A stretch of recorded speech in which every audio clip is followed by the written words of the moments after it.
O duelo da braquistócrona. Ato 1. O desafio. O problema. Dados dois pontos A e B em um plano vertical, qual é a curva traçada por um ponto movido apenas pela gravidade, que começa em A e chega a B no menor tempo possível? Isso não era apenas uma questão sobre objetos em queda. Era um desafio ao próprio cerne da física clássica e da matemática emergente do movimento. A linha reta. Muito lenta. O arco de um círculo? Ainda não era o ideal.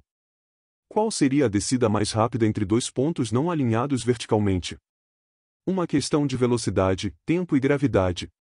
Galileu chegou perto e ele acreditava que o arco de um círculo poderia ser a resposta.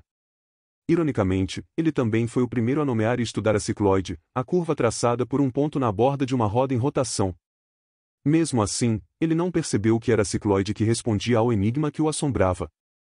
Quando confrontado com sua incapacidade de resolver esse problema, Galileu disse: "Parece que o problema aguarda uma ciência superior." Ele estava certo. Essa ciência superior chegou nas mentes da próxima geração de guerreiros matemáticos. O cálculo, a arma que finalmente decifraria esse antigo quebra-cabeça. Como o desafio foi lançado? Com o estilo de um mestre do picadeiro, Bernoulli enviou uma mensagem ao mundo. Eu, Johann Bernoulli, me dirijo aos matemáticos mais brilhantes do mundo. Nada é mais atraente para pessoas inteligentes do que um problema honesto e desafiador, cuja possível solução concederá fama e permanecerá como um monumento duradouro. Seguindo o exemplo de Pascal, Fermat, etc., espero ganhar a gratidão de toda a comunidade científica ao apresentar aos melhores matemáticos do nosso tempo um problema que testará seus métodos e a força de seu intelecto. Se alguém me comunicar a solução do problema proposto, eu o declararei publicamente digno de louvor. Isso não era um exercício acadêmico comum, era um chamado gladiatorial para as maiores mentes vivas. Um combate matemático sem trégua, pela imortalidade. A luva havia sido lançada. Quem ousaria pegá-la? Ato 2. Os combatentes surgem. Johann Bernoulli, o desafiante. Johann Bernoulli não estava apenas propondo uma pergunta qualquer, ele estava fazendo um movimento estratégico. Como professor em Groningen, ele se posicionou como o campeão do cálculo leinesiano contra os métodos newtonianos que dominavam a matemática britânica. Esse desafio era sua arena, cuidadosamente construída para mostrar o poder de sua abordagem preferida. Johann já tinha sua própria solução, a cicloide alcançada através de seu domínio da nova matemática continental. Agora, ele aguardava oponentes dignos para testar seus métodos contra os dele. Por trás de seu desafio, havia uma pergunta não dita: alguém poderia igualar o poder do cálculo leinesiano que ele defendia? Ou o establishment matemático falharia onde ele teve sucesso? Jacob Bernoulli, irmão contra irmão. Mais velho que Johann e não menos brilhante, Jacob Bernoulli foi pego de surpresa quando o desafio de seu irmão apareceu no Áctero de Torun. Os irmãos tinham um relacionamento complexo, colaboradores no avanço da matemática, mas também competidores ferozes por reconhecimento e prioridade. Jacob imediatamente começou a trabalhar, abordando o problema com uma tática diferente, inventando o que se tornaria o cálculo de variações, um novo ramo da matemática para lidar com a otimização de funcionais. Sua abordagem foi pioneira, não se tratava apenas de resolver o problema, mas de criar ferramentas para que gerações futuras resolvessem milhares de outros. Conforme as semanas passavam, Jacob também chegou à resposta, a cicloide.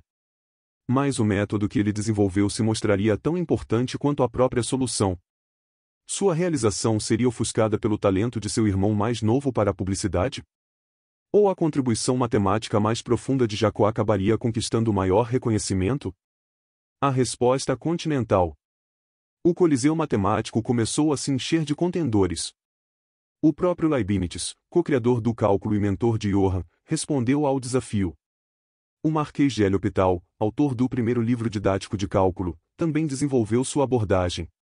De Paris a Basel a Hanover, as melhores mentes matemáticas da Europa continental lutaram com curvas de descida, equações de movimento e princípios de minimização. No entanto, conforme 1696 chegava ao fim e o prazo original se aproximava, um silêncio notável vinha de um lugar, a Grã-Bretanha, lar do gênio recluso que havia transformado a física uma década antes com seu Principia Mathematica. O desafio havia chegado a Isaac Newton? Ele estava tão absorvido em suas funções na Casa da Moeda Real que não se importava com concursos matemáticos? Ou talvez alguns ousavam sussurrar: o problema havia finalmente revelado as limitações da abordagem de Newton? Johann Bernoulli sorriu com o pensamento. Seu desafio poderia provar o que ele há muito suspeitava, que o futuro da matemática estava com os métodos continentais, não com os fluxiões de Newton. Ato 3. Mistérios e maquinações. O prazo expira. Quando janeiro de 1697 chegou, soluções começaram a aparecer de toda a Europa. Johann Bernoulli, a pedido de Leibniz, estendeu o prazo oficialmente para dar mais tempo aos matemáticos para trabalhar no problema, mas talvez também porque uma certa resposta britânica ainda estava conspicuamente ausente. A comunidade matemática fervilhava de antecipação. Quem emergiria vitorioso desse concurso de mentes sem precedentes? Uma solução anônima. Então, inesperadamente, uma solução chegou da Inglaterra. Não continha nome, nem explicação dos métodos, na apenas uma prova precisa e elegante de que a curva de descida mais rápida era, de fato, uma cicloide. Johann Bernoulli estudou o manuscrito anônimo com crescente espanto. A abordagem era diferente de todas as outras, indireta, poderosa, inconfundível em seu brilho. Enquanto outros haviam trabalhado por meses, essa solução sugeria uma mente que havia compreendido a essência do problema imediatamente. Uma suspeita se formou na mente de Bernoulli. Poderia ser? Tancon Esunguleunen, ele sussurrou para si mesmo. Reconheço o leão pela sua pata. Havia apenas um matemático na Europa que poderia resolver tal desafio com tanta economia e força. Apenas uma mente que poderia cortar a complexidade e chegar ao coração elegante do problema. A revelação. Enquanto Bernoulli se preparava para publicar os resultados de seu desafio, ele não conseguiu mais conter sua suspeita. Ele declarou publicamente que a solução anônima da Inglaterra só poderia ser obra de Isaac Newton, o leão matemático cujo estilo distintivo era evidente em cada linha da solução. Quando a verdade veio à tona, foi ainda mais dramática do que Bernoulli havia imaginado. Ato 4. O leão desperta. Isaac Newton, o guerreiro relutante. A história que se desenrolou chocou o mundo matemático. Isaac Newton, agora em seus 50 e poucos anos e profundamente envolvido em seu trabalho na Casa da Moeda Real, nem mesmo sabia do desafio até janeiro de 1697, depois que o prazo original havia expirado. O problema finalmente chegou a ele através da Royal Society, entregue no final de um longo dia de trabalho administrativo. Newton, que havia se afastado da pesquisa matemática ativa, olhou para o desafio que havia deixado perplexas as melhores mentes da Europa por 6 meses. E então, algo notável aconteceu. Sem alarde, sem mesmo reivindicar crédito, Newton enviou sua solução para a Royal Society, para transmissão a Bernoulli. Em uma única noite, ele havia resolvido o que outros haviam lutado para resolver por meses. A resposta? A cicloide na mesma curva que Galileu havia estudado, mas não conseguirá conectar ao problema da descida mais rápida. O duelo decidido. Quando todas as soluções foram finalmente publicadas em maio de 1697, o mundo matemático pôde ver a extensão total do que havia acontecido. Diferentes matemáticos haviam abordado o problema com métodos diferentes. Johann Bernoulli havia usado o princípio de menor tempo de Fermat, estendendo um conceito da ótica para o movimento mecânico. Jacob Bernoulli havia desenvolvido os fundamentos do cálculo de variações, criando novas ferramentas matemáticas em sua busca pela solução. Leibniz havia abordado o problema com sua notação e métodos distintivos. Mas a solução de Newton se destacava elegante em sua economia, poderosa em sua intuição, alcançada em uma única noite após anos longe da pesquisa matemática. Enquanto Johann fluía com curvas e cálculo, Newton havia atacado como um raio de intuição física. E assim, o duelo chegou ao seu clímax, muitos caminhos, um destino final e um campeão claro. Ato 5, o verdicto e o legado. O veredito foi unânime. O feito de Newton resolver em horas o que havia desafiado outros por meses confirmou seu status como a mente matemática preeminente da Europa. Seu domínio intelectual, já imenso por seu trabalho anterior, agora era inquestionável. Johann Bernoulli, que esperava mostrar a superioridade dos métodos leibnizianos, acabou prestando homenagem relutante ao gênio de Newton.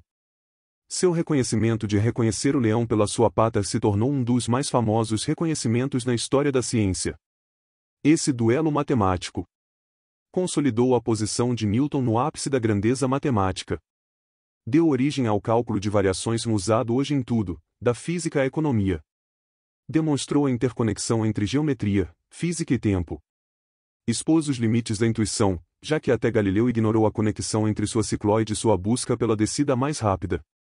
Mas, além da matemática, esse foi um momento cultural único. Mostrou que o intelecto poderia duelar como gladiadores. Que ideias, não espadas, poderiam moldar impérios. Epílogo: quem realmente venceu?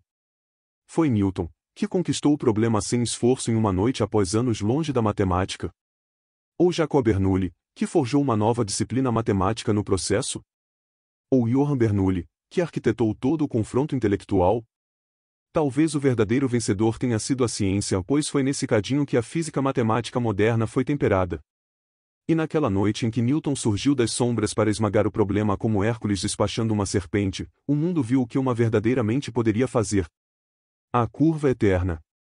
Hoje, a cicloide vive no design de montanhas russas, no planejamento de trajetórias de viagens espaciais, na física dos pêndulos, nas mentes daqueles que ousam fazer as perguntas mais difíceis.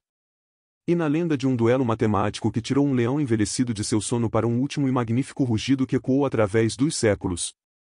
Como Shakespeare teria dito: a curva da glória. Deixem cair, disseram, uma conta do alto ao chão.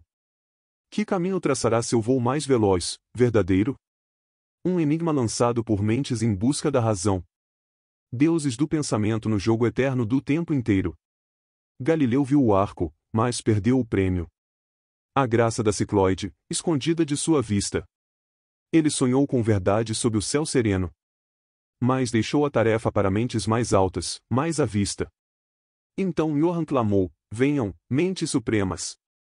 Que a glória coroe quem ousar tentar. E Newton, envolto em silêncio e eminência, resolveu ao amanhecer o que outros mal podiam sonhar. Assim, pelo choque de titãs, ágil e agudo, a curva surgiu na rainha do tempo, oculta a tudo.